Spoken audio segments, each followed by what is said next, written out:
नमस्कार लाडक्या बहिणींनो, लाडक्या बहिणींसाठी अत्यंत महत्त्वाची आणि आनंदाची बातमी आहे। लाडकी बहीण योजनेनंतर महिलांना आणखी एक योजना आणलेली आहे। तर आता ती योजना काय आहे सविस्तर आपण ह्या व्हिडिओमध्ये जाणून घेणार आहोत। हा व्हिडिओ शेवटपर्यंत बघा। राज्यातील आगामी विधानसभा निवडणुका डोळ्यासमोर ठेवून महायुती सरकारने मुख्यमंत्री माझी लाडकी बहीण योजनेची घोषणा केली। योजनेअंतर्गत पात्र ठरणाऱ्या महिलांना दरमहा 1500 रुपये मिळत आहे। याच दरम्यान आता महिलांना आणखी एक योजना आणलेली आहे। तर ती योजना काय आहे आपण सविस्तर बघूया। राज्यातील महायुती सरकारने जी काही मुख्यमंत्री माझी लाडकी बहीण योजना आणली आहे, तर त्या योजनेअंतर्गत आता पात्र महिलांना दरमहा 1500 रुपये सुद्धा मिळत आहे।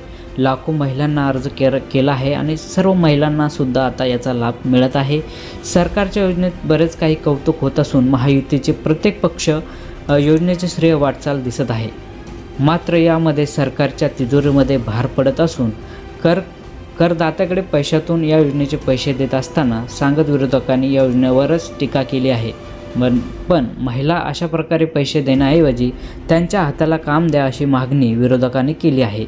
मात्र यातूनच सरकारने त्यांच्या टीकेवर भाग न घालता मुख्यमंत्री माझी लाडकी बहीण योजनेचा गाजावाजा ठेवलेलाच आहे। तर या दरम्यानच आता महिलांच्या खात्यामध्ये दरमहा 1500 रुपये जमा होत आहे। तर महिलांना आणखी एक नवीन योजनासुद्धा आणण्यात येत आहे। तर मुख्यमंत्री एकनाथ शिंदे यांनी लाडकी बहीण योजनेअंतर्गत आता भाजप नेते डोंबिवली आमदार सार्वजनिक कामगार मंत्री रवींद्र चव्हाण यांनी सक्षम भगिनींना उपक्रमासाठी सुरुवात केली आहे। तर महिलांना स्वावलंबी बनवण्यासाठी उपक्रम बचत गटाच्या माध्यमातून त्यांना रोजगाराची संधी देणार आहेत आणि या भव्य उपक्रमात देखील सुमारे 5000 महिला त्यामध्ये सहभागी होत्या।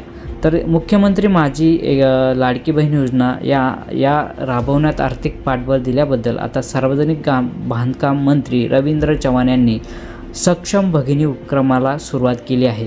म्हणजे या उपक्रमाचा उद्देश महिलांना आत्मनिर्भर बनवणे आणि त्यांच्या हाताला रोजगार मिळवून देणे आणि डोंबिवलीतील महिलांना बचत गटात बिना भांडवल उत्पन्नाची संधी मिळवून देणे, त्यांच्या उत्पन्नामधून त्यांच्या उत्पन्नाची सोय केली जाणार आहे। तर नवरात्रीच्या निमित्ताने या उपक्रमाचे उद्घाटन मंत्री चव्हाण यांनी केले आहे। त्यातच 5000हून अधिक महिला यामध्ये सहभागी होत्या। तर या उपक्रमांतर्गत शहरातील निरनिराळ्या शाखांमध्ये माध्यमातून महिलांना तयार केले जाणार आहे आणि